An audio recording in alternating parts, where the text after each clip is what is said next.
den de je je ba da jom ba yang da zo be san je ri ba na xiao zong de de wa re she ban ji den je ma ji won de we ka lo ju la na me ba la da me nam je de san je shim den de be ja wa sha ja do ba cha se lo je do ja zo je den ba shim den den de shen she ba da ju yang da ba zo be san je ri ba da xiao zong de de wa re she ban ji den je ma ji won de we ka lo ju la na me ba la da me nam je de ba san je shim de be ja wa sha ja do ba la cha se che do ja zo she wo de ma chum den den de shen she da zhen ba yang da ma zo be san je ri ba da sha zo de de wa re she ban ji den je ma ji won de we ka lo ju la na me ba la da me nam je de ma san je shim de be ja wa sha ja do ba la cha se lo che do ja zo she kan ze gan ni zo wo jia de mo ze sa xian de na hong ba de wan nen je den de na zhuo jie so de ze ge wa ju ma cha ze nam da gong a zhou du su san wa ye xie jia zu se jie lo mo cha ban ji de song da la me ba gong bo chong ye ju ma cha ze xian zhen de ma chen mian da wei xie sen dong zhao wa ju ma cha ze de zhe jie na se ba zu ma jie nian me jie jie ju ma cha ze gongbo tu jie xie dian ma tam jie jian bia dian ma so na me yun dian jia zui jian di xian xian ma cha zhe ma ta bian de sha zhe ge wei nie zong le zhe jian jie do dian na me shou ju ba xin ju ju cha zhe luo zhen ne zhe wei lang ya do la ba ta la sha de xin ge ta ma yun dian dian gen de la ya cha zhe de wa xin ya me sha xin ge wa gu zong zong ba jie rang ge sim yang zu de de ne san jie de ma ni karma ra zhe ma Yuma Seva, Shubarada Melamata, Gender, the Jeshalam de Tarata, Solomon Dia, Tom Jessica, Kobantum Nejin, Radu, then Gadana, Shiva Lapju, Sivas on the one Jovaration. To the teacher, the blessed one, the one gone beyond, the poor destroyer, the completely perfected, fully awakened being, perfect in knowledge and good conduct, Sugata, know the world. Supreme Guide of beings to the tent, teacher of gods and humans, to you the complete and fully awakened, the blessed one, the glorious conqueror, the subduer from the Shakya clan, prostrate me offerings and good forever. To the teacher, the blessed one gone beyond, the full destroyer, completely perfected, fully awakened being, perfect in knowledge and in good conduct. Sugata, know of the world, supreme guide of beings to be tamed, teacher of gods and humans, to you the completely and fully awakened one, the blessed one, the glorious conqueror, the subduer from the Shakya clan, I prostrate, make offerings and go for refuge. To the teacher, the blessed one, the one gone beyond, the full destroyer, the completely perfected, fully awakened being, perfect in knowledge and good conduct, Sugata, know of the world, supreme guide of beings to be tamed, teacher of gods and humans, to you the completely and fully awakened one, the blessed, the glorious conqueror, the subduer from the Shakya clan, I prostrate, make offerings and call for refuge. When, O supreme among humans, you were born on this earth, you paced out 7 strides and said, I am supreme in this world. To you who were wise then I prostrate.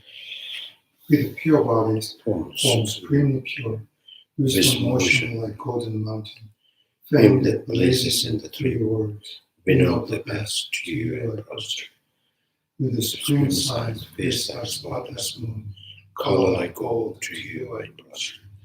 You are immaculate, the 3 worlds are not, incomparably wise one, to you I prostrate.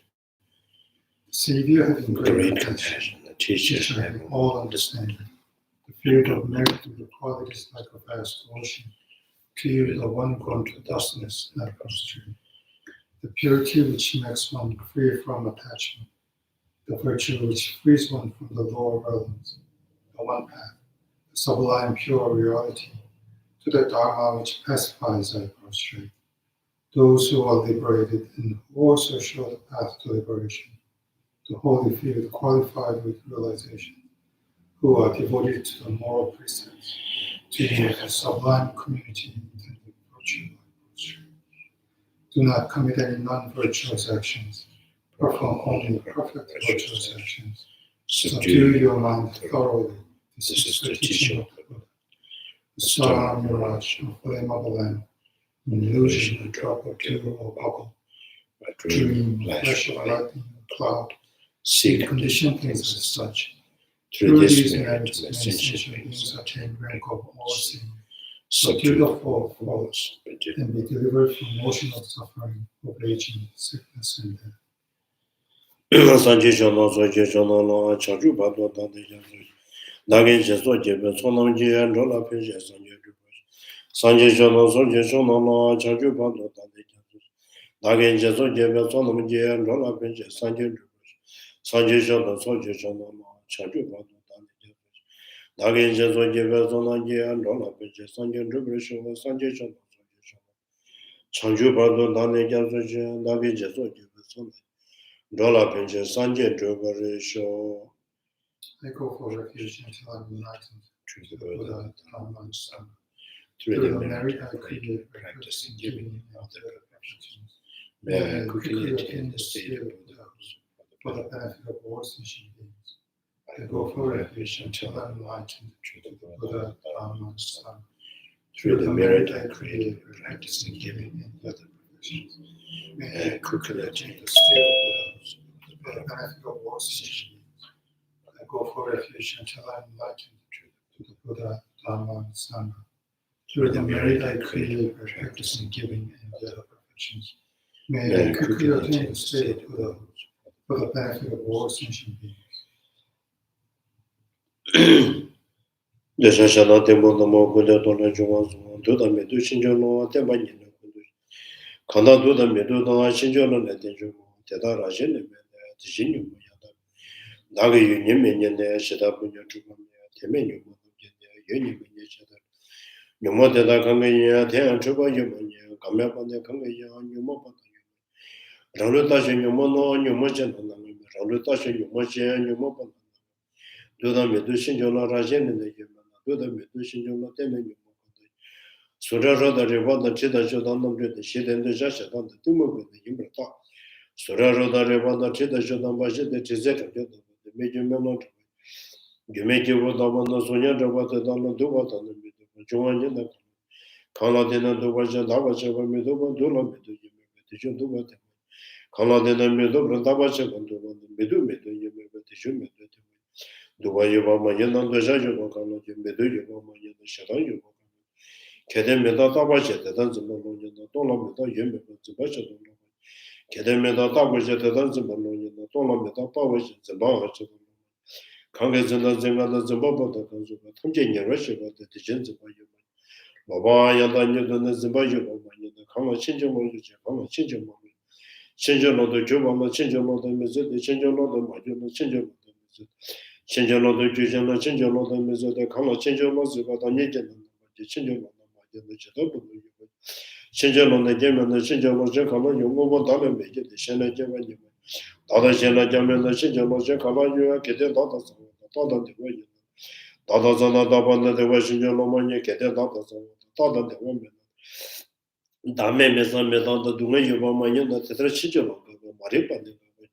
Maringa Vajuna, the Geshela, what you get there, and you Kandara, Chichi, and the Shetapu, the boy. You must switch your one get on your mobile Kandara, she came and shut up. You never switch it. Change a lot of a shade of another bishop, Jesoma, Kangia, Donna, the women of the future, Soja Sumba, Sanjay and La Charles,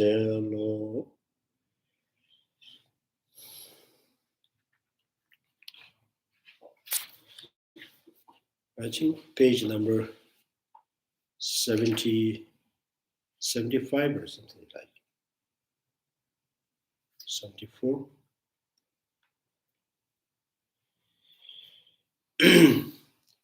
So Chandrakirti,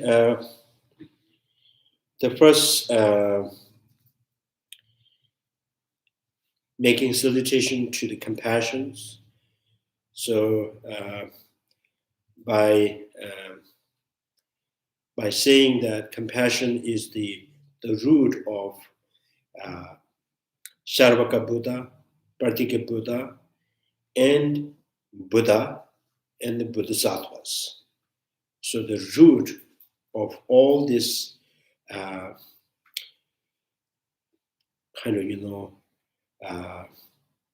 arhats and noble beings all derive from the great compassions.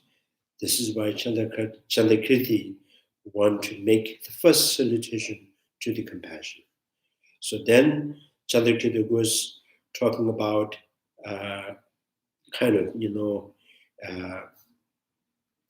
what is the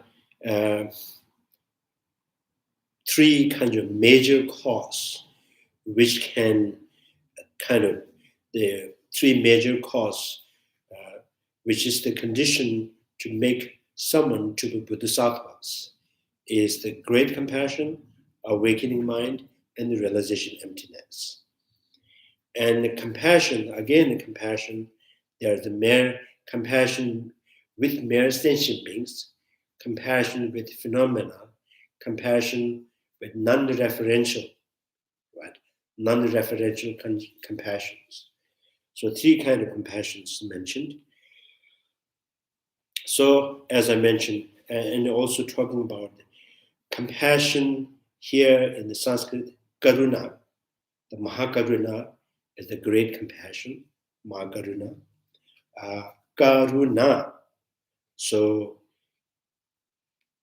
the word itself, Karuna, means literally what is indicating is no peace.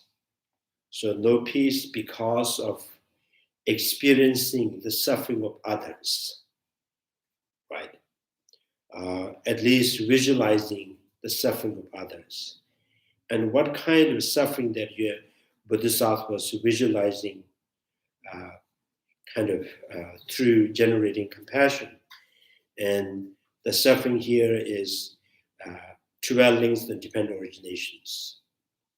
Out of sentient beings, out of ignorance, creating the karma, committing the karma, and karma that remain as a seed within the consciousness. The third, ignorance, karma, and consciousness, which carries all the imprint of the seed, the karma. And then the very seed to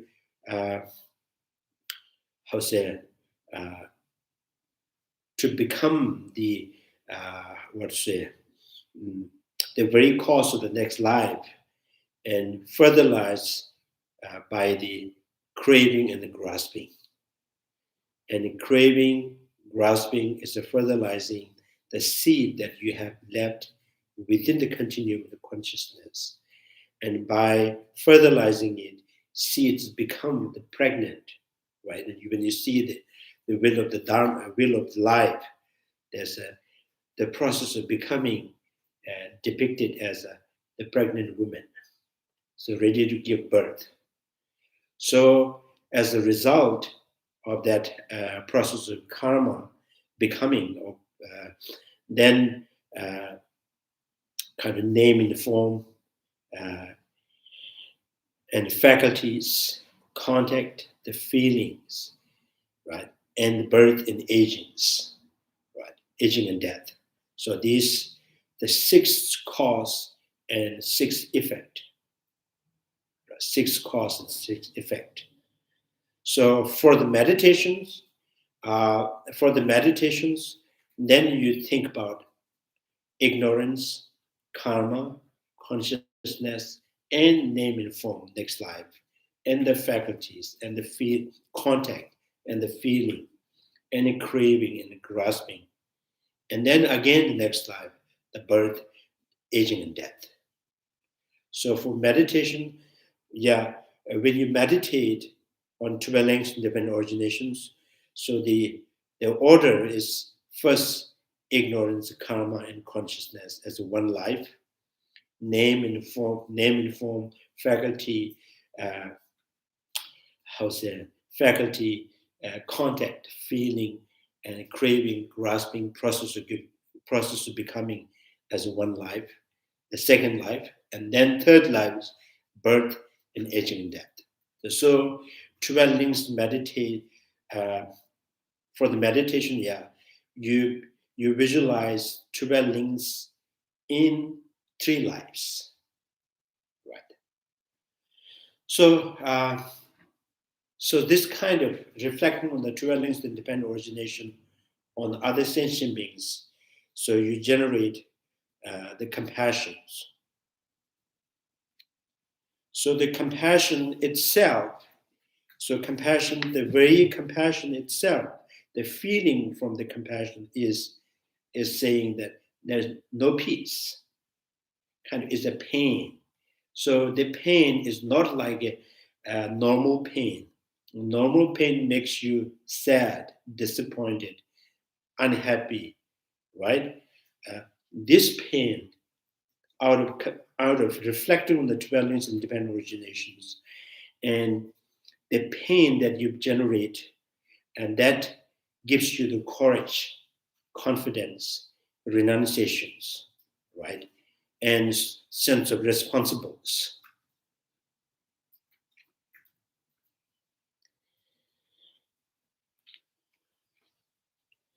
So that's again, by reflecting on 12 dependent originations, generating compassions, and then with that that very compassion, that you're reflecting on 12 links and dependent origination of the sentient being. So this compassion, the first compassions, imposing the sentient beings, like ordinarily, the sentient beings, finding the sentient beings inseparable from their aggregates, right? Inseparable means you are seeing sentient being within the aggregates. Like we see when you introduce someone, oh, I am here, or here's my brother, my sister, my mother. So you're pointing, you are seeing inseparable of your mother with her body, right? You are seeing your sisters inseparable from her body. And then when you say he is very smart, so you are seeing that person inseparable from his intelligence, his thought, his idea. And he is sad means now you are seeing that person inseparable from the sadness. He is angry, you are seeing himself inseparable from his anger. He is jealous, you are seeing that person inseparable from his jealousy. Right. So this first sentient means like the very much kind of like ordinarily perceiving the sentient beings. The second compassions, knowing that each aggregates are not the sentient beings, right? So not the sentient beings. By having seen the changes in each aggregate, you're also seeing the changes in the sentient beings. So observed phenomena and the cognitive aspect is something like you're perceiving the sentient beings something separately from the aggregates. Separate does not mean independent. You're knowing that this is like you are pointing at the statue of Guru Rinpoche and knowing this is not the Guru Rinpoche, but using that as the referent, right? And something that refers in your mind and cognitively, and knowing this is the Guru Rinpoche, right? And pointing at the picture of your friends, knowing this is the picture, not a friend, but using picture as a reference and then that referring the kind of the individual, the person. Like you see when you look at the kind of photos, then say, this is my brother, this is my father, this is my sister, this is my grandfathers. Like, so although these are all absence of grandmother and father and sisters, but you can use them as referent. Right? So second compassion saying there is no sentient being at all, but all these changes making change of sentient being. Right? So that compassion is a little bit different from the first compassion. And then third compassion, non-referential. Right? So non-referential means that the very sentient being is it is not intrinsic or it's not inherent with each aggregates. It is also not exists apart from the aggregates. And the sentient beings is never exist by their own essence. These sentient beings exist like a reflection of the moon in the water and the image of your face in the mirror, right? No intrinsic nature never exists by their own essence. It exists through conceptually, I think it's like it exists through the concept. It merely exists in the concept, never exists beyond the concept, never exists by its own nature, never exists in and of itself. So when we look at the statue of Buddha and think of Buddha, while we are knowing that that statue is not a Buddha, that already kind of letting us know that the Buddha that we have in our mind is in our thought. It's not something out there. Is that already kind of similar to non-referential? This is not a non-referential. This is kind of, but still you think Buddha is saying that, oh, this is the made out of clay. This is the metal. So the way you are saying, negating the existing of that statue as a Buddha, but still you think that, oh, Buddha should exist somewhere. Other than right? Just our mind. Yeah, we think that Buddha should exist in heaven or some other places. So here, the sentient beings, there's no way it exists. It's not locatable, right? So it's not objectively groundable, but you can see the sentient beings as a reflections by reflecting on something else, something like a body or feeling or something which is totally absence of sentient beings. Right? So this is like when you go to the freeway and then say, oh, kind of, yeah, no, how's that?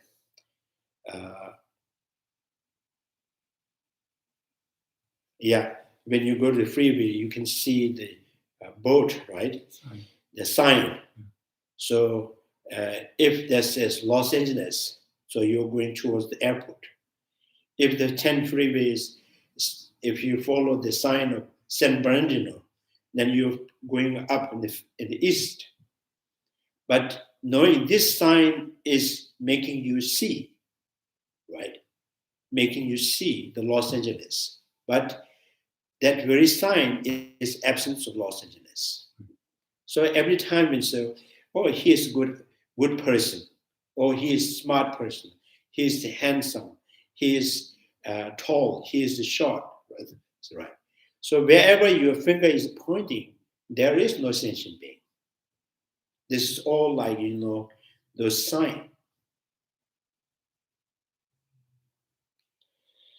So second compassion is knowing this is the sign of existing of something, but the sign itself is not the what you're referring to, what you meant. But second compassion, still there's some kind of other, one side of mind saying, maybe there, maybe there. So third compassion says, it's no way it exists. It never exists, right, in and of itself. But this is kind of giving you the,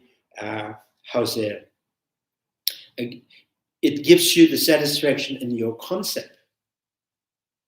So that kind of, because there's all basis for like a basis like body, feeling, perceptions, suffering, happiness, desire, all are sign for the sentient beings that exist. Right? Sign for sentient being existence. By sentient beings, the third compassion says sentient beings not exist within the sign, sentient beings not exist apart from the sign. So the relatively, the sentient being exists merely in the concept. So this compassion, the third compassion, is most powerful compassion, which is that the very compassion is, it is the antidote for the afflictive emotions. It is the method that cultivates all the merits. So this thing, the third compassion never become the condition to to generating any afflictive emotions. Second compassion has possible. It may triggers some attachment, some kind of bias. And first compassion, almost there's 80-90% possible of generating afflictive emotions. Right?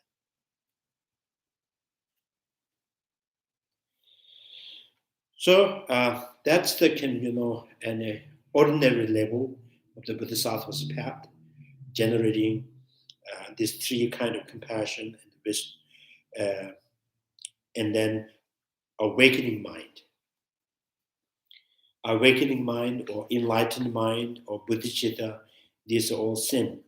So bodhicitta, bodhi is the enlightenment or Buddhahood, and chit means consciousness, the mind of enlightened.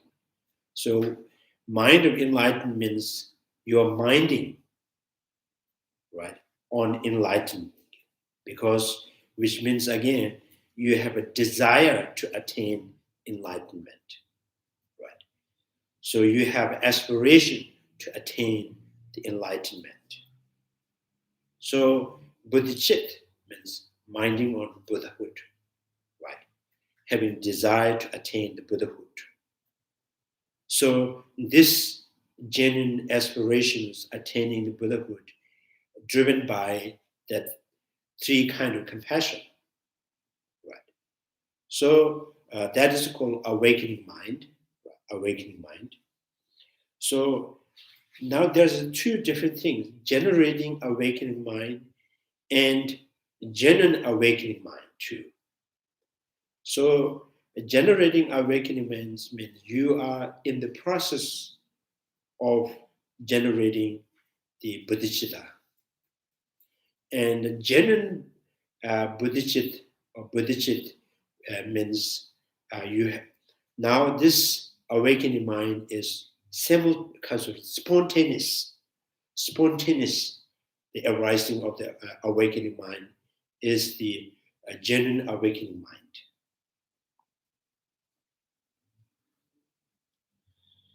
So enlightened mind is like that. Yeah. Sometimes people use that mind your own business, mind on the steps, right? So that means you are focusing, you are paying attention, and out of aspiration. Right? So that's the bodhicittas. So this is an ordinary level, and then the after the ordinary label, ordinary path, path of accumulations, path of preparations. During that time, all this awakening mind, realization, emptiness, compassions, so all count as the ordinary kind of ordinary path. Then that's particular, then that individual bodhisattvas, one who are on the ordinary path, who happen to be attained in first noble wisdom. So the first ground, the ultimate, the awakening mind, ultimate bodhisattvas. So from that on, he got the title of ultimate bodhisattvas.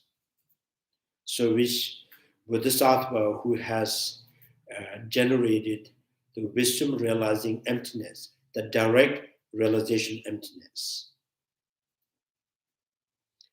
So from that on, this bodhisattva is called, born in the lineage of Tathagata. So born in the lineage of Tathagata means he is like, they become the real prince. Now, for sure, it is certain that he is going to be a Buddha, right? So, lineage of Tathagatas. So, and what is making him sure, or what is the cause of the certainty of this ultimate bodhisattva is the lineage of Tathagata, means he actually purged the three binding factors. He has overcome, he has abandoned the three binding factors. Now, supremacy in the view of grasping the self, supremacy in,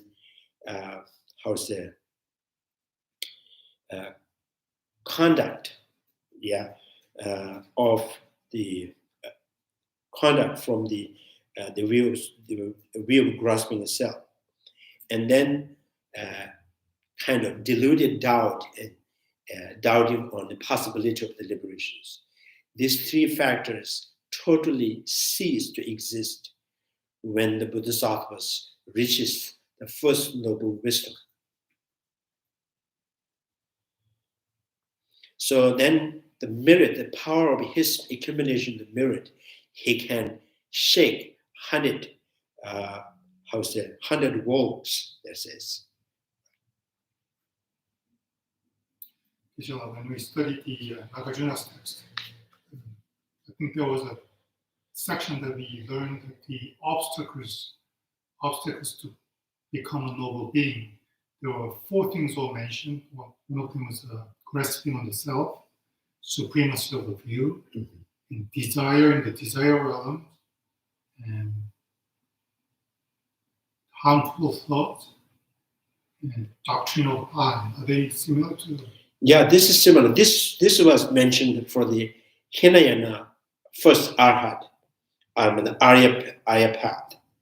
So harmful thought and the desire of the desire on desire, and the supremacy of the grasping of self. So these, the Hinayana first noble path, first noble being can abandon those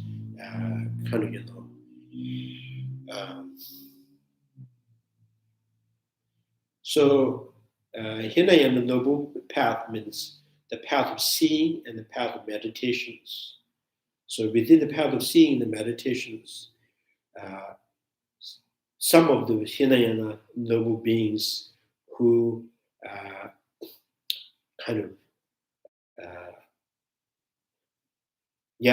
the stream of entry, and once return, no more returnings. So no more returning.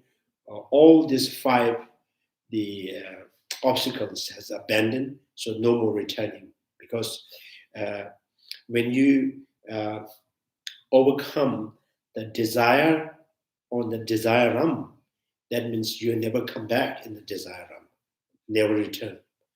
So this one return, kind of, it's not all has abandoned.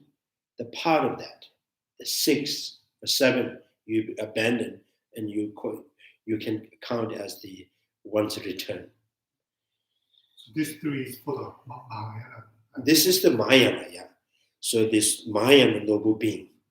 So Mahayana noble beings, not necessarily from the first ground and third ground, even the 6th ground, not necessarily they have overcome the desire and the desire realm.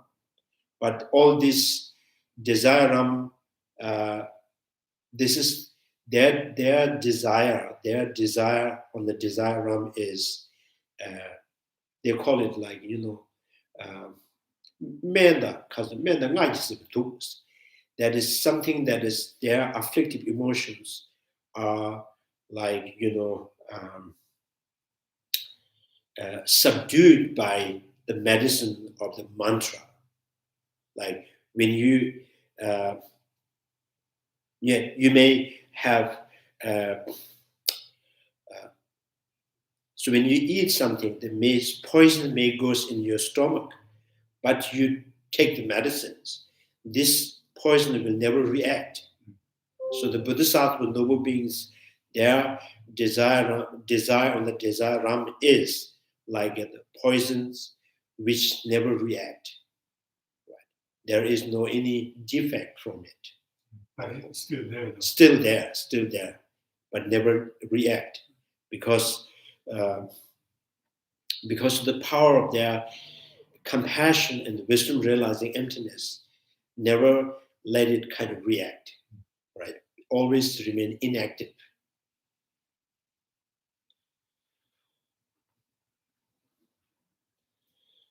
So that's the kind of, so the first ground, there's the quality of beautifying their own continuum of the mind or realization, and the quality of, outshine of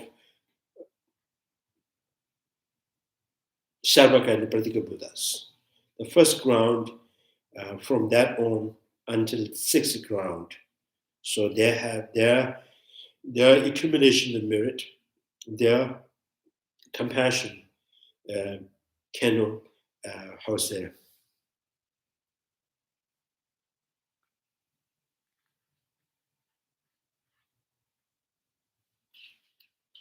so here I think stepping the other ground.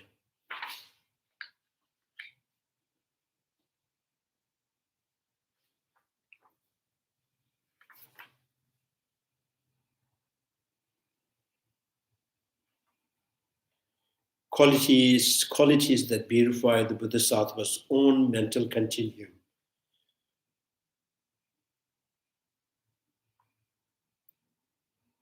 Ranju Zebachibi.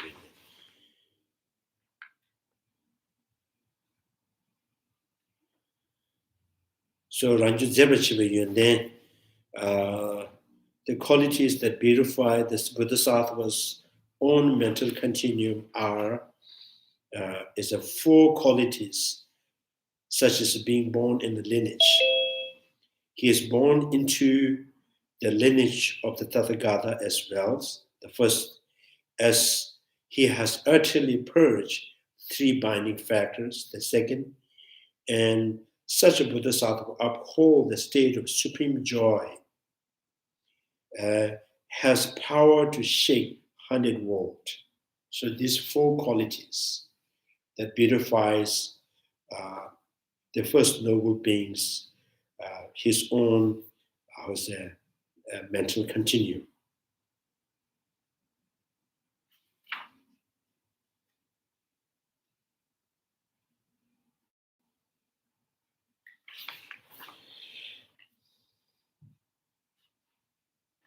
Then this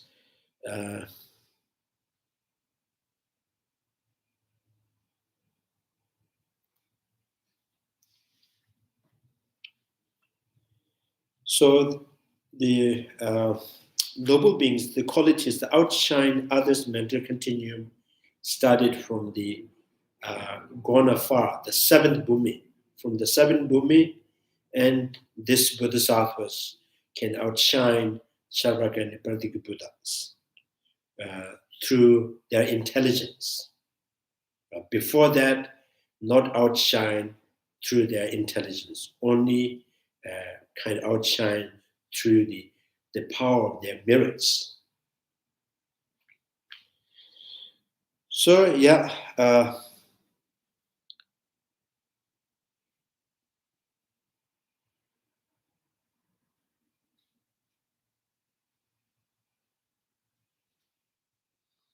The quality that outshine others' mental continuums, this has three parts. How, on this ground, Shavaka and Pratika Buddha are outshone by means of Bodhisattva's lineage. The second, how on the seventh ground, the Shavaka and the Pratika Buddha are outshone by means of the Bodhisattva's intelligence. And number three, the concluding implication of these statements. How on this ground the Shavaka and the Pratika Buddha are outshone by means of the Bodhisattva's lineage. So now the question is, why this kind of, and this quality only happened in the seventh ground, why he just bring this quality in the first ground? So because the first ground says only he can outshine Shavaka and the Pratika Buddha Arhat through the merit, not by intelligence. Then the question comes automatically, when this Bodhisattva can outshine Shavaka and the Pratika Buddha through intelligence? Then the answer is from the seventh ground. So that's how this kind of,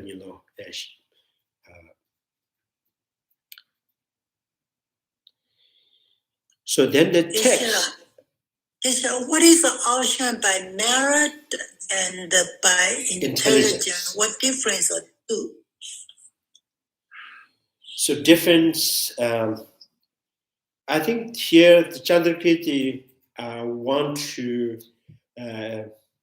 kind of expose the,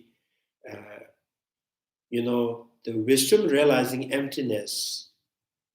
Wisdom realizing emptiness of the Buddha concept, Bodhisattva's noble being, and wisdom realizing emptiness of the Shavaka and the particular Buddha's Arhat, right? The wisdom, the way knowing, perceiving the emptiness is same, right? Then what makes the Bodhisattvas, noble beings, make superior than the Shavaka and the particular Buddha's Arhat? So then this is because of their power of their compassion and awakening mind that really outshine those Shavaka and the Pratika Buddhas. Pratika Buddha, Shavaka are Arhat being, right? Arhat being. So they are free from all the afflictive emotions. And the Bodhisattva's first ground, second ground, third ground, fourth ground, and fifth ground, sixth ground.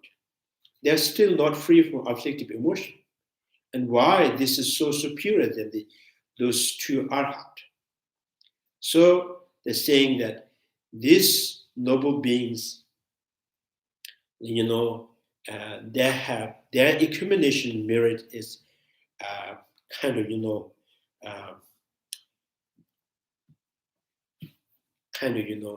much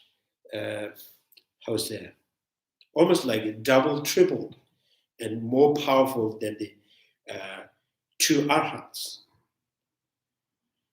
So their compassion, their great compassion, their bodhisattvas, and where they have accumulated the merits, right? So, so this is what the merit. From the merit, they can outshine, right?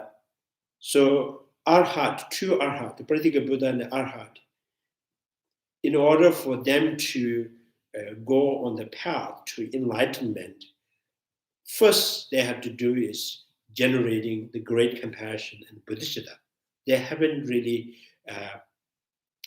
have generated genuine great compassion and bodhicitta. So, Shavaka and Pratika Buddha Arhat, they don't have great compassion, they don't have the bodhicitta. So, Bodhisattva was noble being, so not only generated the genuine great compassion and bodhicitta, but they have practiced that for eons, and they have perfected the generosity, patience, and moralities for 100 lives. So their merit is much, much greater than the other two arhat. So they can outshine through the merit. Now the intelligence, the way they perceive the emptiness is the same. And how this noble being, when they reach the seventh ground, they can outshine. Right. So then this is, after the seventh ground, so this Bodhisattva has pretty much perfected the 6 perfections. And then the seventh ground, they can do very similar like Buddha. So they can go deep in the emptiness, because of meditating in emptiness, deep in the emptiness for a minute. They can rise up from the minute. Again, they go back. Like they can do that. Even they are speaking, they're talking, they can go deep in the meditation. Within a second, they come back. So they have this kind of the quality. So that from the seventh ground, they can outshine through the intelligence. So Buddha, when he's speaking or walking or eating, he kind of this kind of, what do you call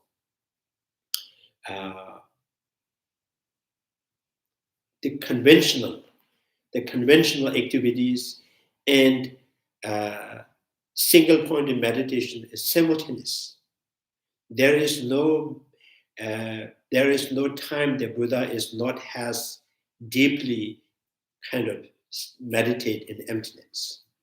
And Buddha also, while he is meditating deep in emptiness, he performs all the activities.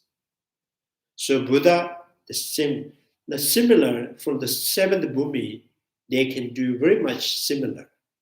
Like, few minutes, maybe 1 minute, 2 minutes, they can go deep in the meditations. And then they come back and then do activities. Again, they go back to meditations. They every time,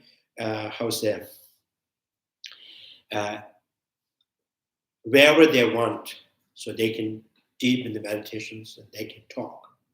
So they have this kind of quality.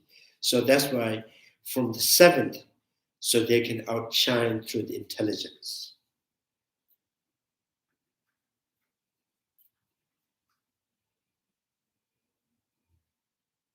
Yeah, I think so. That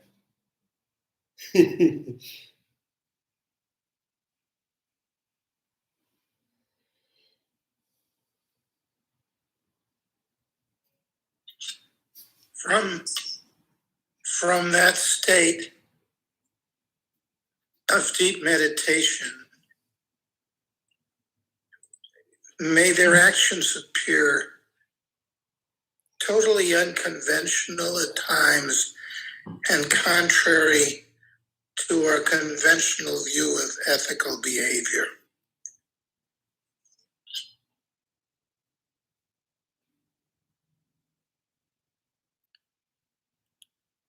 Can you say that again? I would say.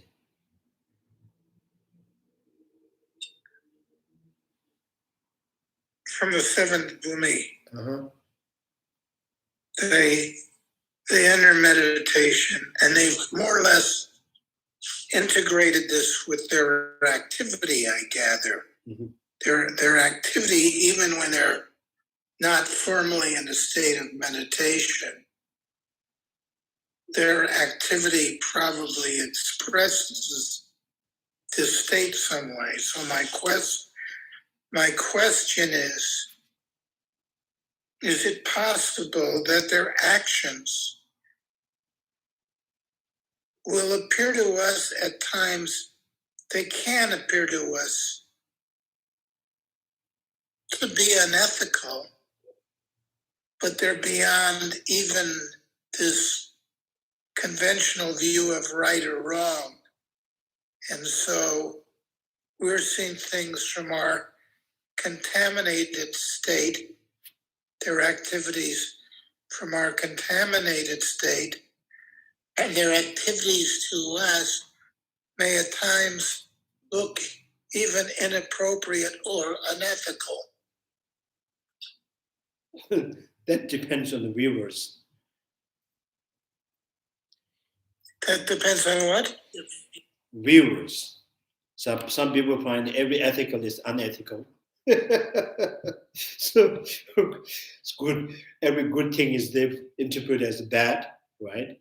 Compassion is poor and naive. Some people, all the moral ethicals is kind of, some people say it's like absurd and selfish, self-confidence, and kind of overpowering on others. People find this is good quality. He has the power. He can succeed. He looks strong. So that depends on the viewer. So from here, we say for the 8 noble paths, anything that is derived from the right view and the right thought are actions are, right action, right speech, right livelihood, because those actions derive from the right thought and the right view. Right? It's not, we are not talking how people see it. So the way people see it is depending on them, how they interpret. So what is the right or wrong is anything that derives from the right view and the right thought. The action should be ethical, moral. Right. So anyway, so here the outshining the 2 arhat, the Shavak and the Pratigud Buddha,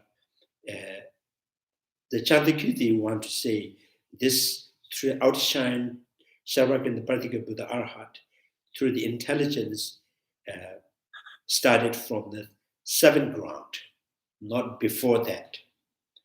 And also this is, there's another question is, so does that mean those ordinary Bodhisattvas and the 1st ground and 2nd ground, 3rd ground, 4th ground, 5th ground, even 6th ground, don't they have any quality to meditate kind of, they simultaneously seeing all kind of conventional and ultimate truth? So then Chandrakirti says, yes, this is possible. Now here, what he's talking about is directly, single-pointed, directly perceiving, observing an emptiness. When this happens, and it's not easy for the sentient beings to once your mind is directly and observing an emptiness, and this is not easy for the sentient beings to conventionally perform the activities. So 7th Bhumi, this is possible. So 7th Bhumi, so they can go deep and directly observes in emptiness, and right after it, they can subsequently, they can react in conventional, and again go back deep in the meditations. This is only possible from the 7th Bhumi. Before that, yes, ordinary Bodhisattvas, intelligent, they can, whenever they see things, conventional reality, at the same time, they know these are not truly exist, right? But the quality here, what you mention is the directly observing an emptiness, and right after it, subsequently, you react in conventional. And right after the conventional reacts, again, back to the deep in the meditations. So this is only possible from the 7th Bhumi. So this is why the kind of outshine Shavaka and Pratika Buddha through intelligence is only possible from the 7th Bhumi, not the 6th and 6th and 5th.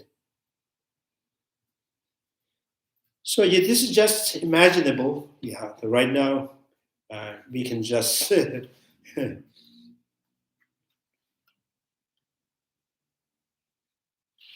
so we can only regurgitate what's stated in the text. It's hard to really imagine that. Yeah. So yeah, and also this is perfection. The special quality, the perfection, the sixth perfection, the perfection of the wisdom. So you have pretty much perfected the wisdom in the 6th Bhumi, right? So from the 7, and then says there's a kind of, from the 7, and they're ready to overcome the last, the final, the afflictive emotions. And right after the 7 and 8 Bhumi, that particular Bodhisattvas is free from all the afflictive emotions. So they were level-leaders, intelligent. And then a 9th, Myoas, right? So 9th and the 10th. So these 8, 9, 10 has already overcome all the afflictive emotions. So 8, 9, 10s, they are applying the antidote, the stain of the afflictive emotions. So which is the defilement, what we call it, the obscuration of knowledge.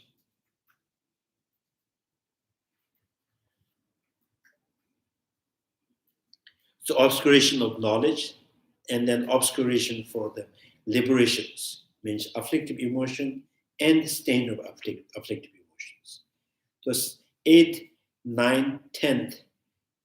So all the applying the antidote for the obscuration for knowledge or the stain of afflictive emotions. And then right after, and then when you free your mind from even the stain of afflictive emotions, then the Buddhahood, the final, the path of no more learning, right? And also 7 Bhumi, they're called 7 Bhumi. Why this kind of quality that has the 7 Bhumi has no longer relying on sign, means no longer relying on the sutra or the text or any kind of signless means. So no longer they don't find anything to study. This is from which court? From the 7th. So, one time there's a Milarepa in his story, Milarepa story. So Milarepa says, now I no longer need any kind of, the book or the sutras, because my appearance is all Buddha's teachings. So I don't find anything that I need to study.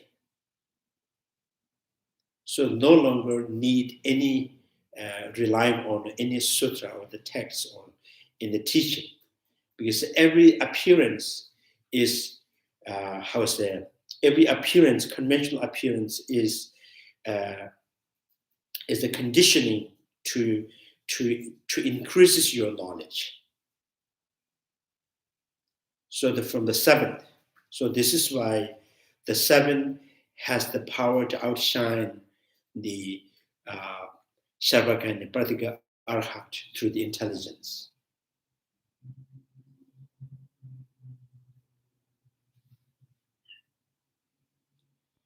So yeah, sometimes you go signlessness, the signlessness. Right now, we are relying on sign, right? When we introduce someone, when we need to know someone or something, and all through the sign. And when we try to understand what is the compassion, what is the bodhicitta, what is emptiness, again, we have to rely on the sign, right? Imaginations, the characteristics.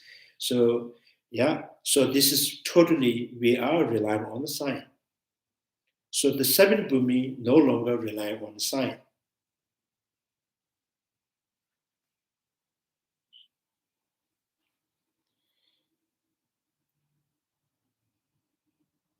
So even the abiding on the first ground of the mind for all awakening, he surpasses those born from the sage's speech and the Pratigya Buddhas through the power of his merit, and his merit increases ever more.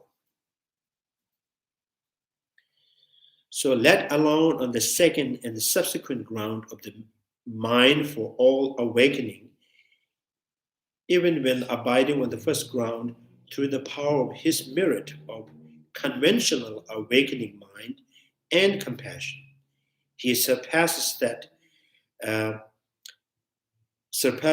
is to say, outshine Sharaka, who are born from the sage's speech and the Pratigya Buddhas. And his merit increases evermore, unlike those two, that's Pratigya and the Pratigya Buddha and Sharaka. This then in another distinctive quality of the Bodhisattvas beyond the qualities mentioned above. In relation to this liberating story of Maitreya Sutras stated, the child of the lineage, this is in the sutra, a child of the lineage, it is like this, the son of king born, not not long ago, bears the name of the royalty, and because of the greatness of his family lineage, he outshined the entire assembly of senior and the chief minister at court. Likewise, the Bodhisattva on the beginner stage, who has generated awakening mind not so long ago, he has born into the lineage of the servant of Dharma, the Tathagat. Because of his awakening mind and compassion, he outshined the Sharaka and the Pratigya Buddha who have practiced pure conduct over a long time. Even these two Pratigya Buddha and the Sharaka and Arhat, for years and years, they have attained this kind of quality, but still the first Bodhisattva who has generated the awakening mind can outshine them, right? Beginning of the Bodhisattvas. So if the beginning of the Bodhisattva can outshine through the merit, and then why not? The first bhumi of the Buddha has quality of outshine those two arhats. Through the merit. This is like a kind of, the prince of the king.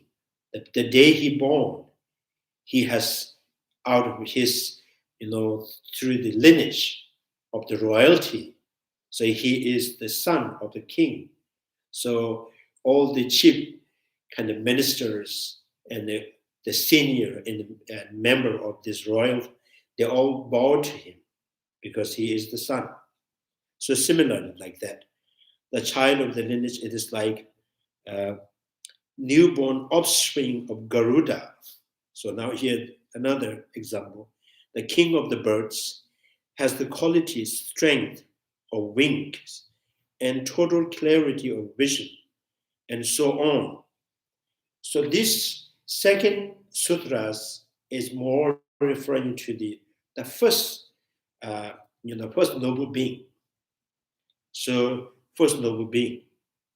So the qualities, the strength of wings and the total clarity of vision, and so on, that do not exist in the mature birds of all other breeds. Likewise, the Bodhisattva who has generated the first ground of awakening mind and has thus perfectly penetrate ongoing lineage of the great Garuda like Tathagata, has the qualities. Geshela, what page are you reading? Oh, page 75. Thank you. Page 75. So this is right now what I'm reading is Liberating the Story of Maitreya Sutra, the Buddha Shakyamuni Sutras. In this sutra, using the two examples, one is the lineage of the king, as born as a son of the king. The another example is the newborn offspring of the Garuda. So the Garuda, the new offspring Garuda, that when from the childhood, the clarity of the vision and the strength of the wing is much, much better than other senior birds, right? All these birds. So by that, he has, from the lineage and the quality, he has outshined all the birds. Like similarly, the first bhumi of the Bodhisattvas, so has this kind of accumulation of the merit and the power of the awakening mind can outshine the two arhats. Garuda, like this, the powerful wings of his generation of awakening mind, the offspring for the omniscient state, a power as eclipsing others like a wing of the Garuda offspring, and the clarity of his vision of utterly pure altruistic intentions that do not exist in the Shavaka and the Pratika. Shavaka, or all in the Pratika Buddhas that have definitely shunned secular existing for 100 or for 1,000 years. So at the kind of, this is comparing the quality of the mind or the power of the merits that within the first bhumi and Pratika Buddha's two arhats who has attained the liberation for maybe 100 years ago, even, right? Because of their lacking of great compassion in the Bodhisattva, so they were outshined by this first bhumi through his power of the awakening mind and the compassions and their accumulations of merit. So this is like the offspring of the Garuda, so that can outshine all the birds like that. Although the explanations, the commentaries interprets the meaning of these two citation in terms of the verbally derived awakening mind, the phrase on the beginner stage and have generated the mind not long ago are to be understood in the terms of ultimate awakening mind. For instance, it was mentioned above that the birth in the lineage of Tathagata is from the first ground. In these two sutras, the sutra citations, apart from the two distinctive metaphor, their reference is the same. The reference is the same. Furthermore, the meaning of these three lines of the root text appear to be summarized, contained of that cited sutra. As for the awakening mind of pure altruistic intentions, many sources, including the ornament of the Mahayana Sutras, describe this as the awakening mind of the first ground. So that means now, because of their power of the awakening mind and the compassions, if this is so, then one might ask, do you deny that conventional awakening mind of the Bodhisattva, on the ordinary stage, outshine Sharvaka and Pratika Buddha. This is indeed not the meaning. For in that very sutra, it says, so this is, what here they're using the metaphor, the prince, or the son of the king, and the offspring of the Garuda. So what it's relating to is the first bhumi, right? So when the first bhumi says, first bhumis, their awakening mind and compassion can outshine the Sharvaka and Pratika Buddha through their compassion, through their merits. And now question comes, so awakening mind, first bhumi's awakening mind and compassion can outshine true arhat through their merit, right? Are you denying? So the first stage, the Bodhisattvas, the ordinary stage, path of accumulation and path of preparations, they have compassion. They too have a compassion, great compassion, and awakening mind. Does that mean their compassion and the awakening mind has no quality of outshine arhat to arhats? So then it says, indeed, not the meaning. So that means through their accumulations, their awakening mind and the compassion can outshine, but not the quality of the merit, how much they accumulate. So the first bhumi, the accumulation merit, and the ordinary stage of the Bodhisattvas, their accumulation merit is different. So the first bhumi means they are on the perfecting the 6 perfections. The ordinary stage of the Bodhisattvas, they are not perfecting the 6 perfections, right? So the merit that can outshine the Charvaka, the Pratika Buddha, is started from the first bhumi. So that's why first bhumi, and also using the son of the king, offspring of the Garuda, because it is also mentioned they're born in the lineage of Tathagata. Right? So they have their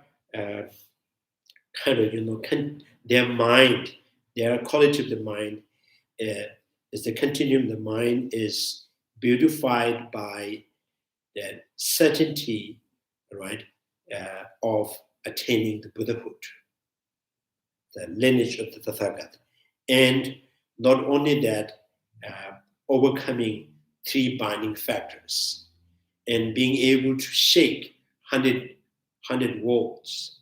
So these are only possible from the first bhumi, not the ordinary stage of the Bodhisattvas. But still, they're implying the first stage of Bodhisattvas, their compassion and the awakening mind, right? When you compare, because the arhat lacking the great compassion, Bodhisattva, and the first stage of the Bodhisattvas, they have already generated, they have a spontaneous, the great compassion and the awakening mind. With that, yeah, you can say, outshine that. Not through the accumulation of merit.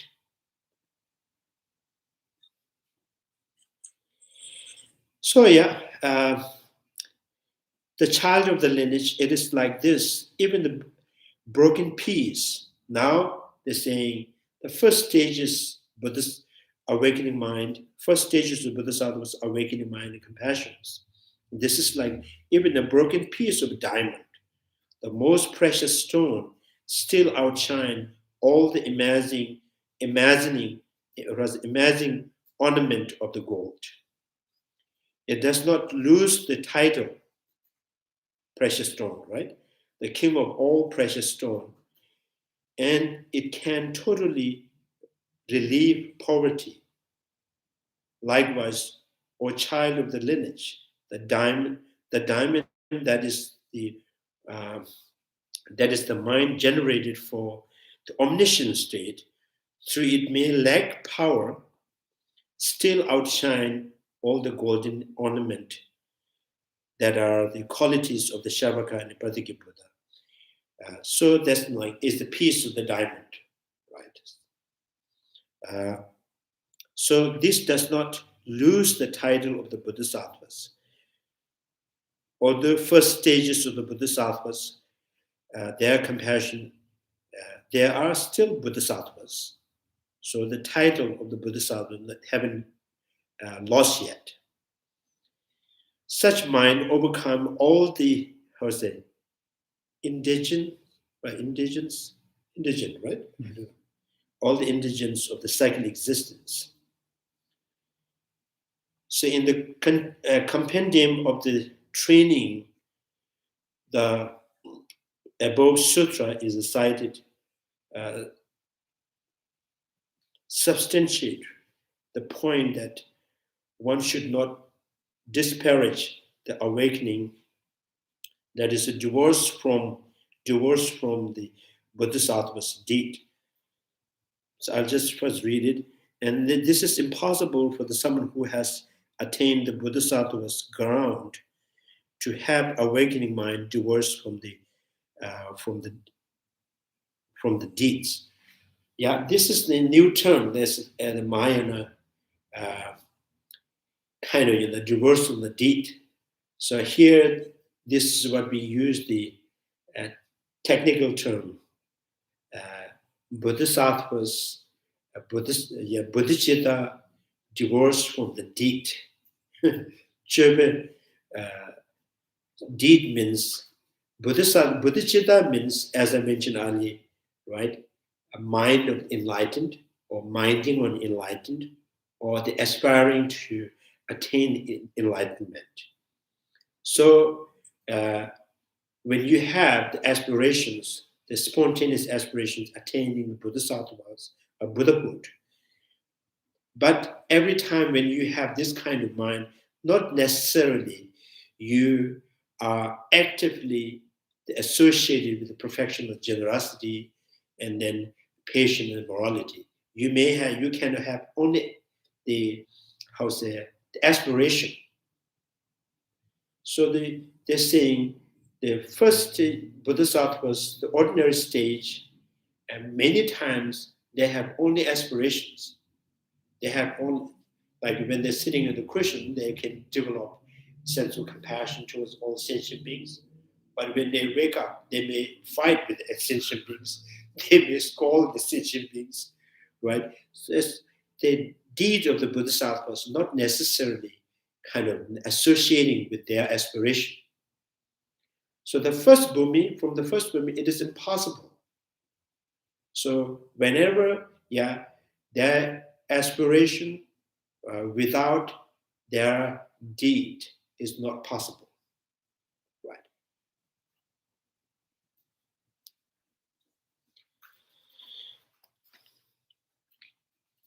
So the technical term, divorce from the deeds. So what is the deeds? Bodhisattva deed is the practice of generosity, patience, morality, concentrations, joyous effort, and wisdom.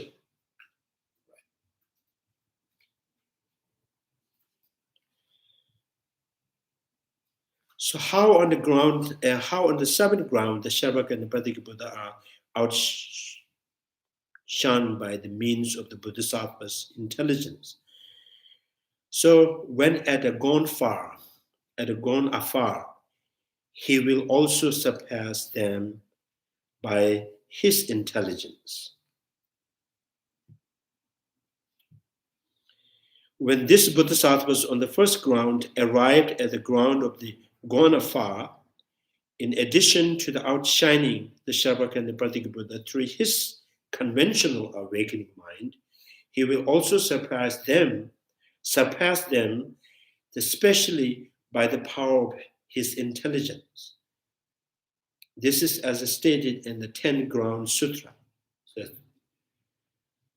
children of the conquerors, it is like this: the son of the king born into the royal lineage and bearing the name of the royalty because of the king's majesty outshine the entire assembly of the minister.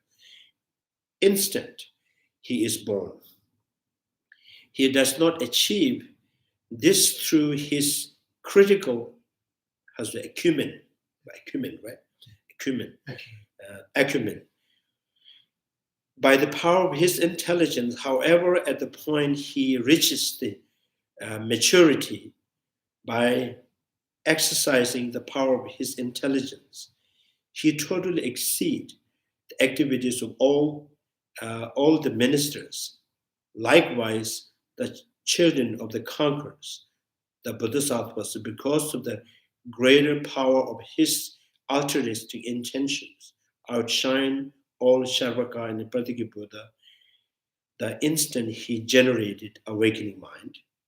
This is not achieved through his critical acumen by the power of his intelligence. However, the Bodhisattvas on the seventh ground, since he abide with the greatness of his knowledge, the relevant object totally exceed all the works of the Sharvaka and the Pratigya Buddhas. So again, same thing. Yeah. Given that the praise, the instant he generated awakening mind is being used here in the context of the first ground, it referred to the awakening mind of the pure altruistic intentions. So it is only from the ground of Gonafar that the Bodhisattvas outshine Sharvaka and Pratigya Buddha through the power of his own intelligence as well. So he does not outshine them through the power of his intelligence on the sixth ground and below. The phrase exceeding all the activities of the Sharvaka and the Pratigya Buddhas means that Bodhisattvas outshine these two categories of beings through his intelligence. That this is so, can be understood on the basis of the commentary of the summary, the statement.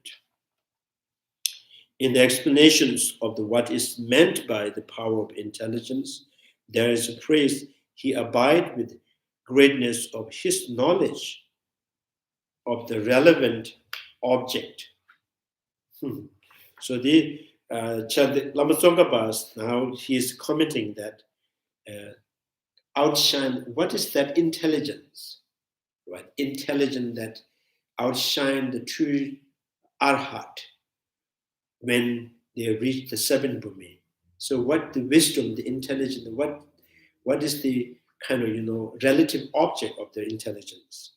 So now this is the object, the emptiness. And then if you say it's the intelligence of kind of intelligent that knowing the emptiness, then you can also think, our two Pratigya Buddha and the Sharvaka Arhat, they're also directly perceiving the emptiness. What is the difference? Right. They have direct realization emptiness, and the seven bhumis, sixth bhumis, all five bhumis, they all have same wisdom that understand emptiness. This is like a very, very, so their intelligence is not superior than the Arhat, Sharvaka, simply by knowing emptiness. So this is not the object, it's more like subject qualities. So the quality of the mind that understands emptiness, right, much greater than the mind that understands emptiness within the Sharvaka and the Pratigya Buddha. So this seventh bhumi and this mind of realization emptiness can go deep and directly observing in emptiness, right? Like water in water, inseparable. And in a few minutes, they can just come out and do the activities. This kind of quality is not in the Sharvaka and the Pratigya Buddha. So that's why the intelligence is not just,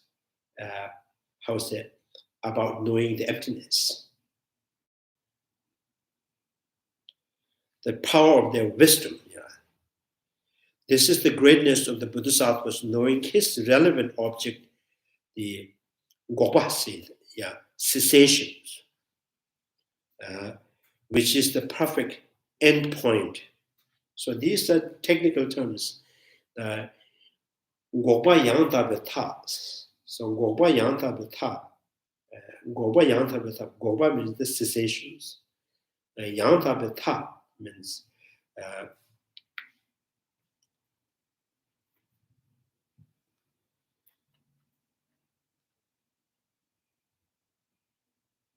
so yang tabe ta.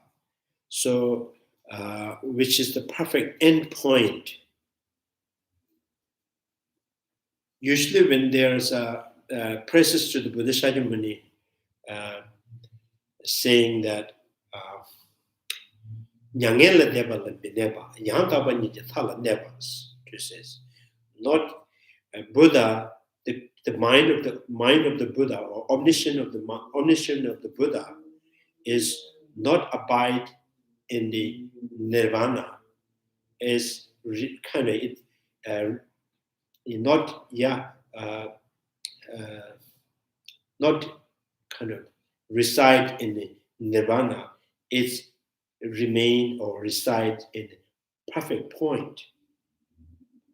So this is what two nirvana and perfect point means. Buddha's mind. So Yantaba Thala never means. So nirvana is something like arhat and those Shavak and the Pratik Buddha arhat. When they attained the liberations, they're kind of, what can I say? They kind of settled, they find some kind of,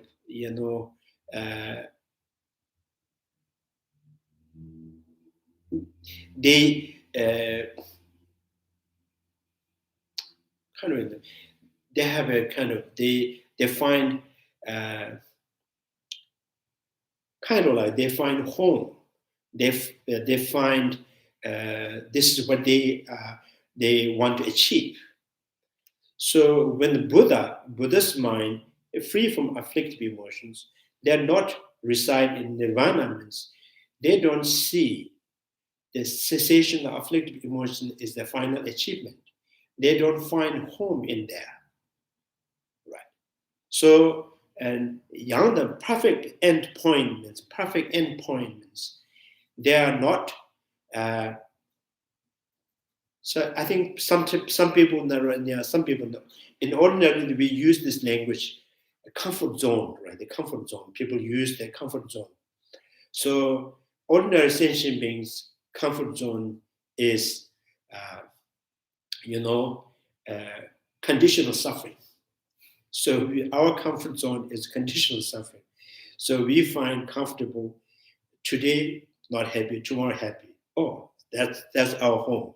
So, tomorrow might be, day after tomorrow not happy. So again, we just try to do something make us happy next day. Right? So the ordinary comfort zone is like that. We have this. We feel we perceive that is normal. This is normal for us. That's why comfort zone. Now the Arhat and the Pratika Buddhas, their comfort zone, they feel normal or they feel home is no suffering, is their home. So the Buddha, right? Buddha don't find home or comfort zone in the conditional suffering, not in nirvana.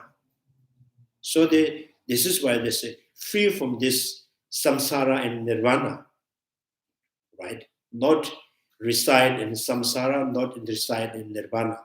So the perfect point, this is, right? Yantabanyi thala nevas, right? So, so this is why knowing this relevant object cessations, which is the perfect end point. So they are not attached to the samsara, they are not attached to nirvana, right? So not in the middle. So that's why the perfect point.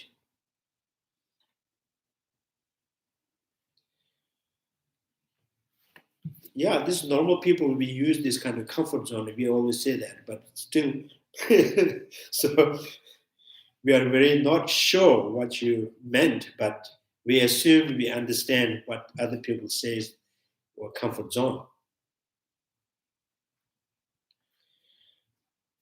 So yeah, so what I'm saying is the cessation, which is a perfect end point, means a perfect end point here is not to reside in samsara, not reside in the nirvana, not finding home in nirvana, not finding home in this samsara, not in the middle.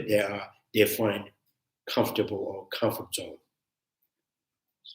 So Buddha means Tathagat means he lives reality as it is. He don't create home. Right? The Buddha does not make home to live. Buddha lived with reality as it is. That's why it's Tathagat. Right? So, like animal, human being, so we have to make home, house, right? Small, even there is no house, we have to find a cave. So the comfort zone we have to find. So Buddha does not live with comfort zone, not creating a home to live. He lived with the reality as it is. So the cessation, which is the perfect end point, means like that. So on this point, some assert that although there is no difference between gnosis of those on the sixth ground and below that of the seven with respect to their nature, the former, the sixth, right, does not possess the capacity to eliminate. So these some other masters, their opinion eliminates obscuration to knowledge, while gnosis of the seventh ground has that capacity. So this master is saying why the seven bhumi and suppresses the Shabaka and the Pratika Buddha tree, their intelligence. Now this particular master, his opinion is the eliminating the obscuration of knowledge started from the seven. Right. So these are incorrect, but yeah, this they assert makes the difference between outshining and not outshining through intelligence. The second, another master said, some maintain that this difference is because of their seven ground, the Bodhisattvas is able to enter into meditative concentration through the process of leaping over. This is another technical. So we go Togewa. Yeah, I think this master has come very close. Leaping over is Togewa. Just like sometimes like patterns. Togewa means meditate, get deep in the meditation, and again come back and deep in the meditation is like Togewa, like a what do you call it? Bouncing, yeah. And still other claim that the Bodhisattvas outshine Shavaka and the Pratika Buddha through his intelligence because the gnosis of the seventh ground is manifestly directed towards the irreversible, the eighth ground.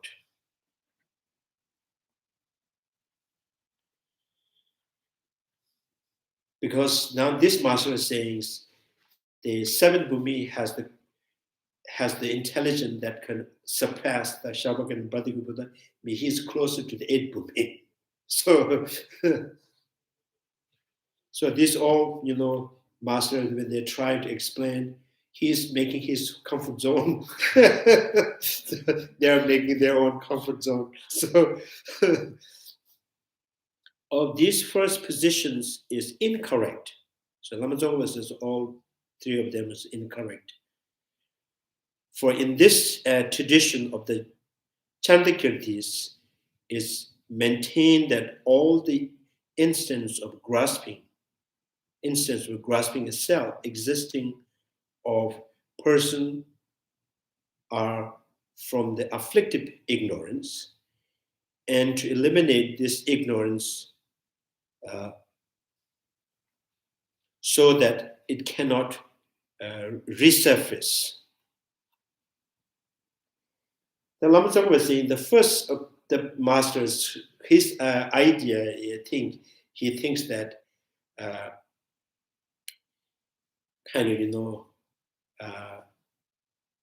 Lama Tsongkapha was saying that the first master thought the misconceptions or the grasping a self or person grasping a self or phenomena. The self or phenomena is obscuration from knowledge. The grasping self or person is the afflictive emotions. So Lama Tsongkapha was saying, this you should know, this is the Chandrakirti, Prasangika school. Prasangika school, the grasping the self phenomena, and grasping the self person, both are afflictive emotions. Right? It's not the you cannot just make difference. And one is afflictive, one is the obscuration of the knowledge.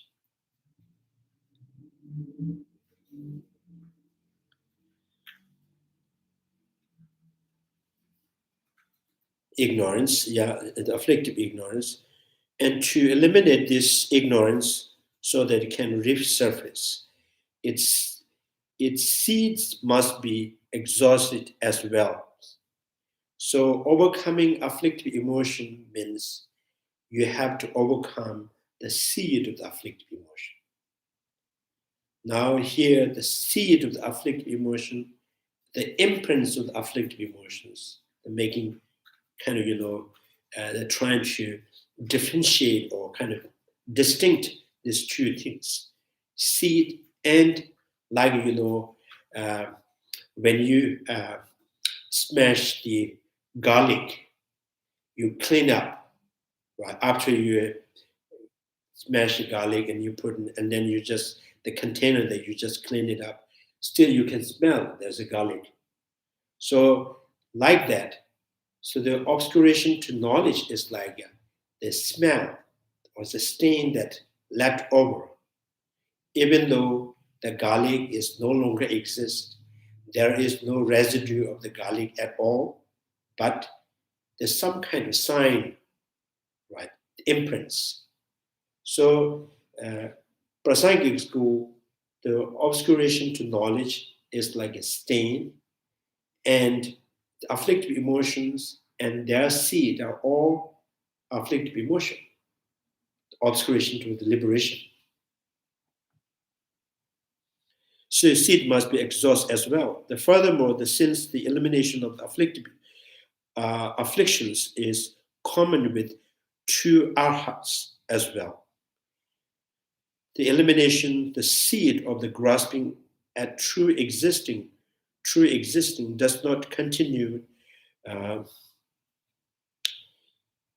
does not constitute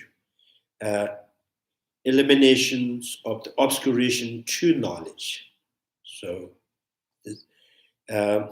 as for the obscuration that are in the form of residual imprints, so this is the obscuration to knowledge, which are the distinct from the seed, identified here, obscuration to knowledge.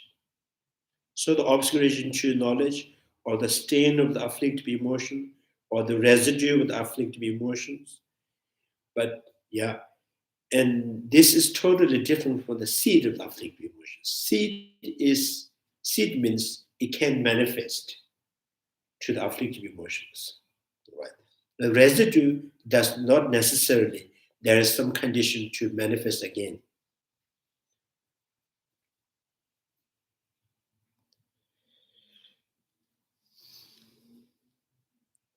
So it mentioned that there are obscurations, there are imprints which are distinct from the seed, identified obscurations of knowledge.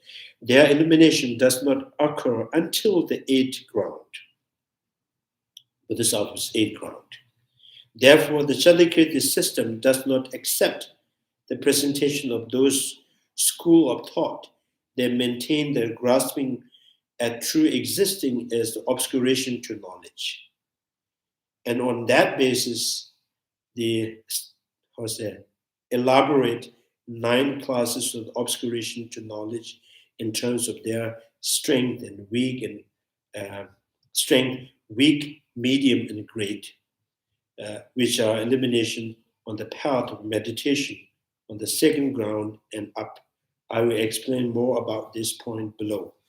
So, like on the Prasangic school, they don't really think the 10th ground is true, the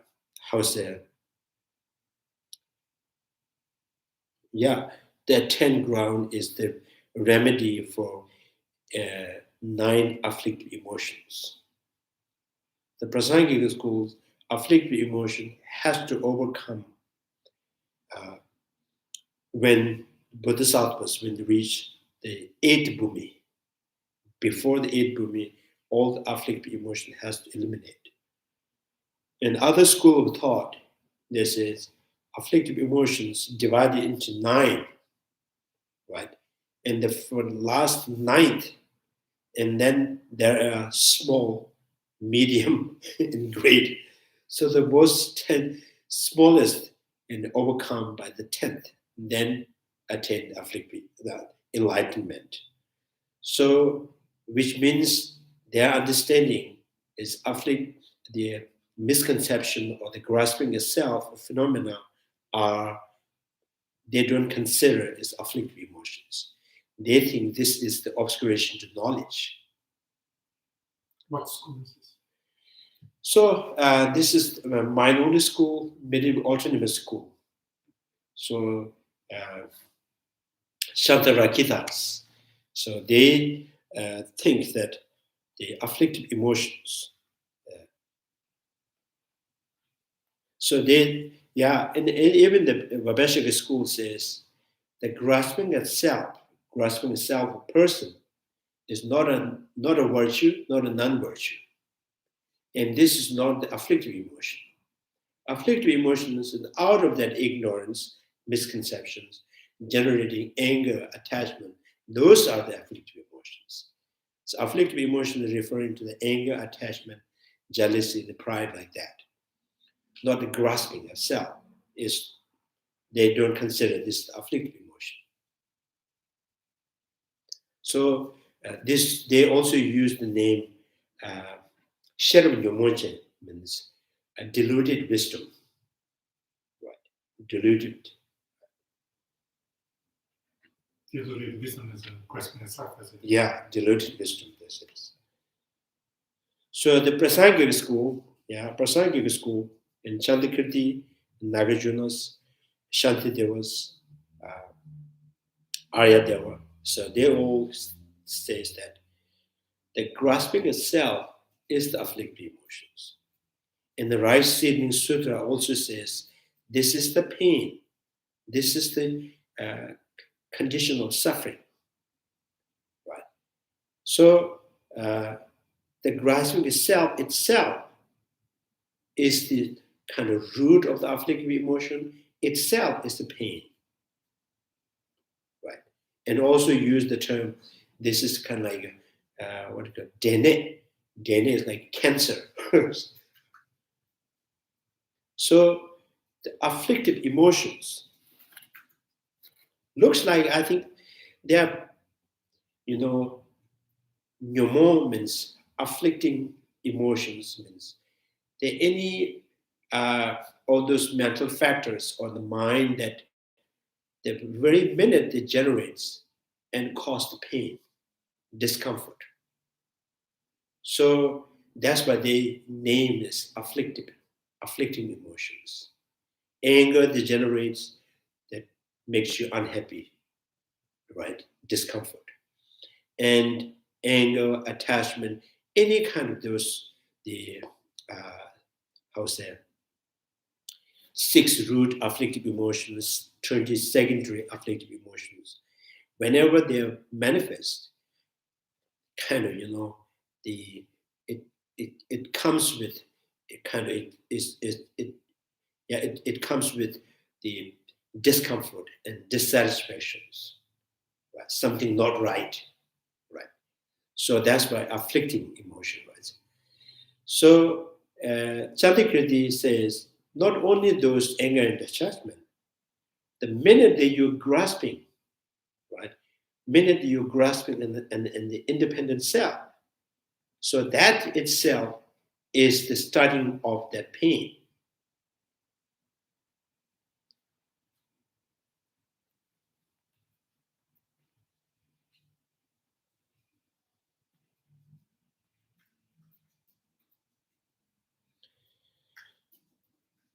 So the second position is also incorrect in, lexicons of,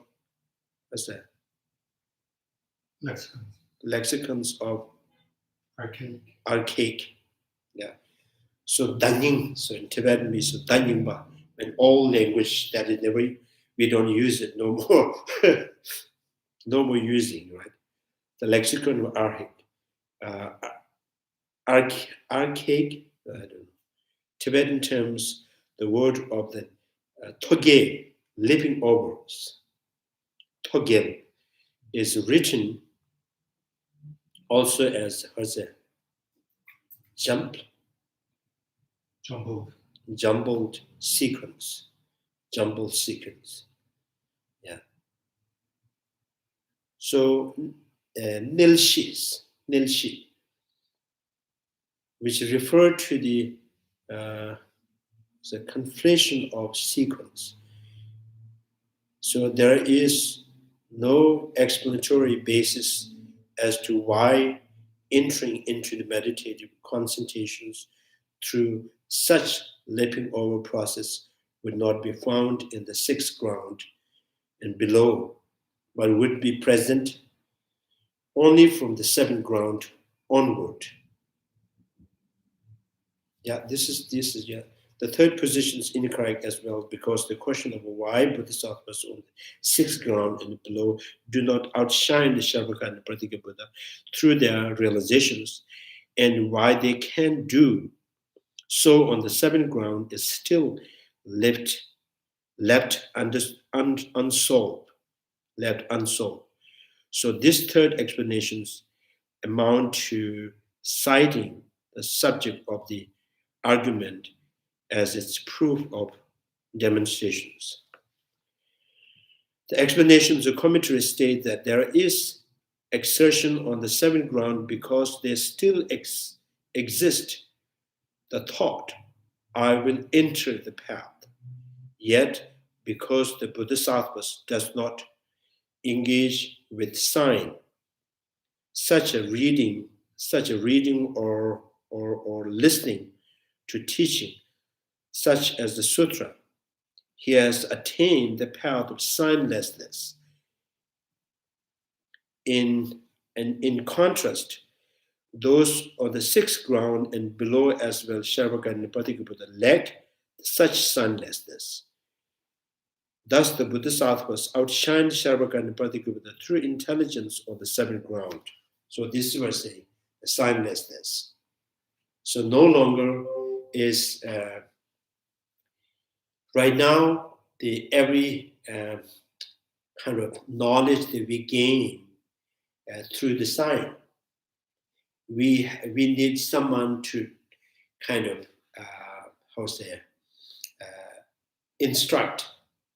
We need rely on the method, so technical methodologies, right? Or we need to someone explain to us, and then we create the mental construct through that sign, and we say, I understand this, I got this. So from the seventh bhumi, you're no longer relying on those signs. Every appearance is directly kind of invoking your knowledge. So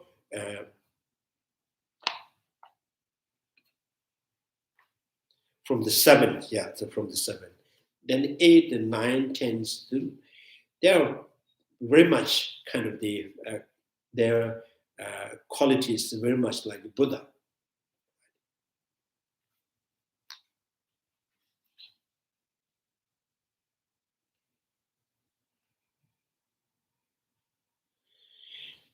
So it's almost time now.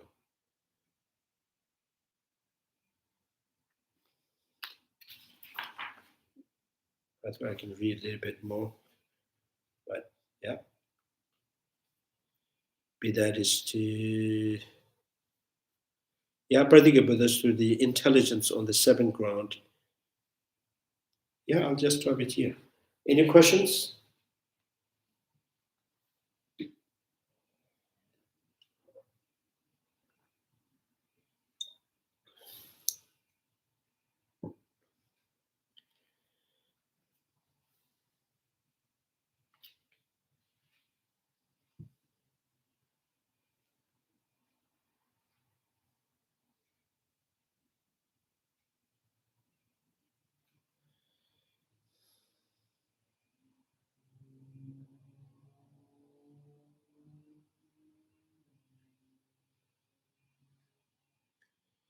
So the first Bhumi,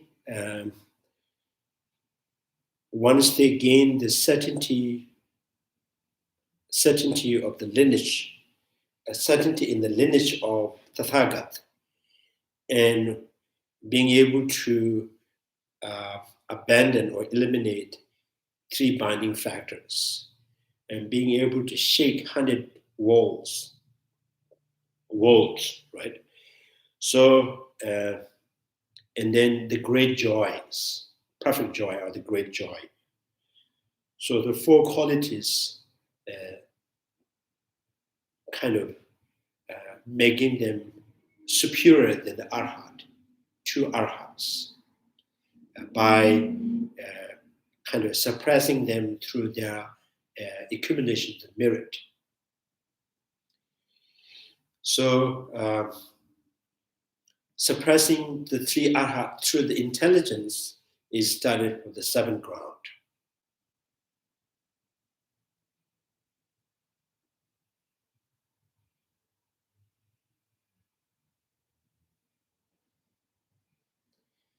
So if you think that how can this Bodhisattvas have the quality or ability to shake 100 walls? So I think the walls are shaking or changing by the mind or every day, right? The 4 element or the 5 elements within me is always shaken by my mind. So your 5 elements in the body and outside elements, right? And by shaking it, right, inner 5 element, outer 5 elements, shaking it and generating color, smell, sound, taste, the tactility. So that when the mind's more and more powerful, it can more kind of, it can stir up, it can change things. And then, so Milareva's story also, there's one day Milareva was in the cave meditations, and he was saying the poem, and there's the spirit. So with Trinjenga, the powerful spirit, and she tried to scare the Milarepa. So Milarepa, and he transformed himself in the water in his cave. In his cave, he kind of transformed into the water, the small pond or small kind of water. And from the water, he was keep saying the poem. So that really kind of impresses the spirit. So, and she kind of, she was subdued, and she became the disciple of Milarepa.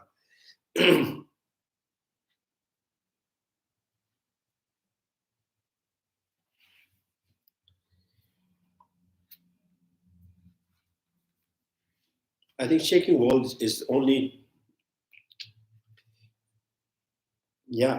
done by the mind. Global warming is done by the mind. Pollutions.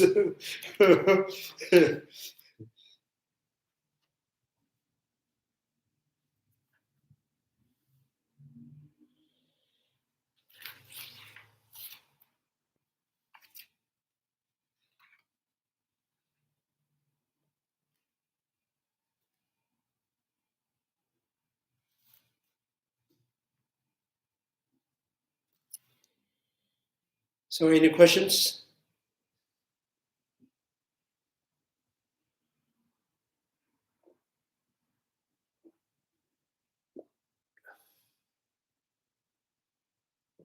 What is the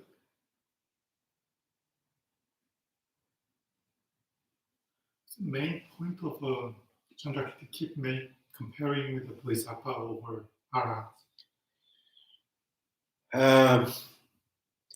So if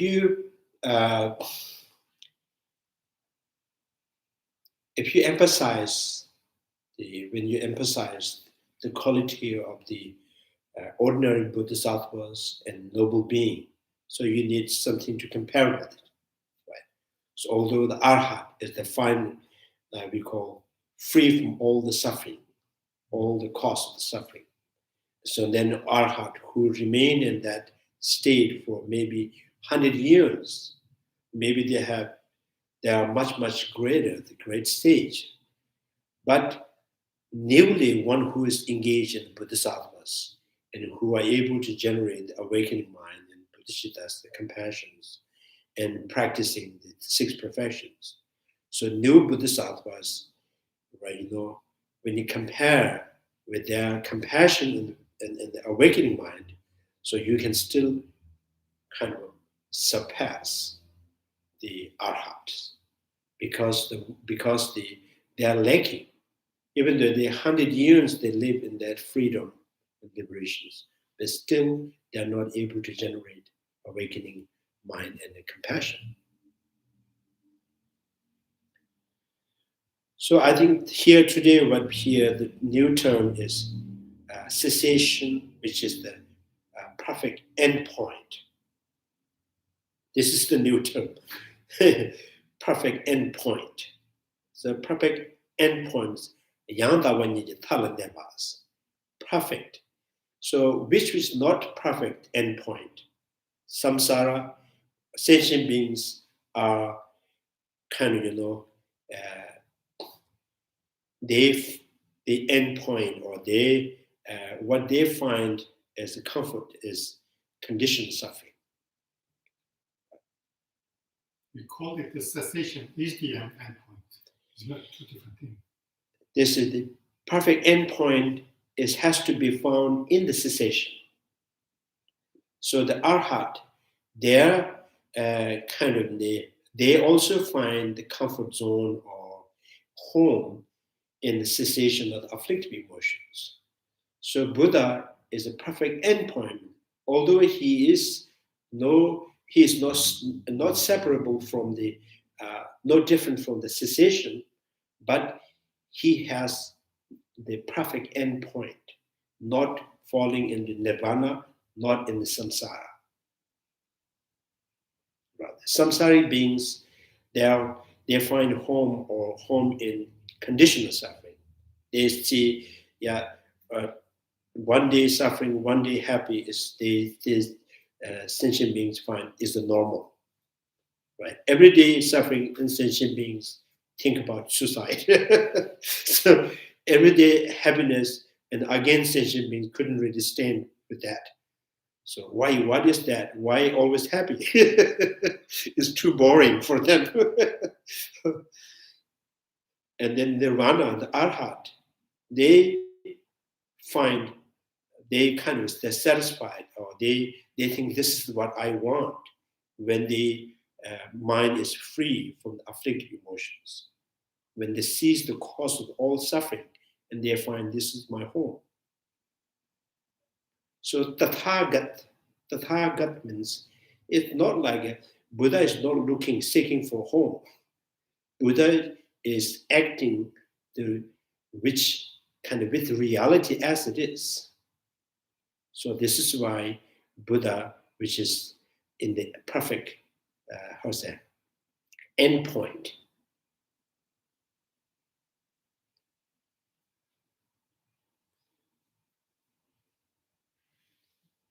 So maybe we can come up with better terms, but so far this is what we perfect end point.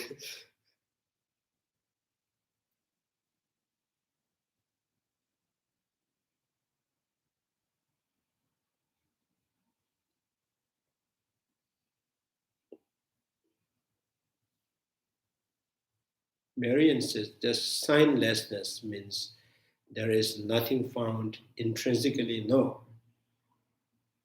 Signlessness, they hear the term that it uses for the quality of the seventh bhumi, which the seven bhumis, the state of mind of the seventh bhumi is no longer relying on the sign or indicators. Right? So that means they're no longer relying on the teachings or sutras.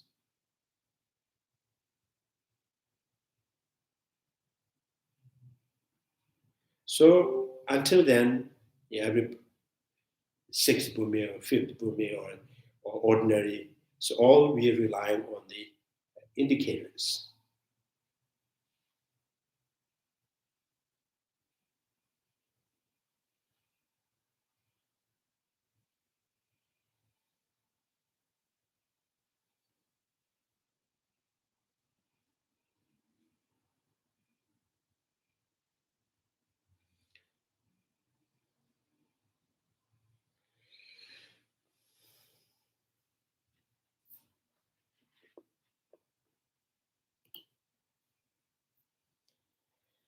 Okay. Chanjo simjo remoje, maje bana, gejeje, geba nyamba, meba nyam, konde kondo pebrish. Tonye tawa remoje, maje bana, gejeje, geba nyamba, meba. Konde kondo pebrish. Pama simje tamkin, dedan tenjush. Ngendro tamje dadu towa, chanjo simba, kanda sushu. Teda kunje molong jojuruji, karera weko veshimas. Penda dewa mamin juwa, jeren sewa, tinzi jazui. May the precious body mind not yet on horizon grow. May the bone have no decline but increase forever.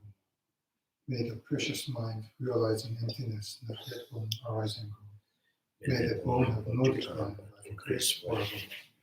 Due to all these merits, may all father and mother sentient beings have all the happiness, and may all lower realms be empty forever. Wherever there are bodhisattvas, may all their prayers be accomplished immediately. In the sacred land surrounded by snow mountains, you are the source of all benefit and happiness.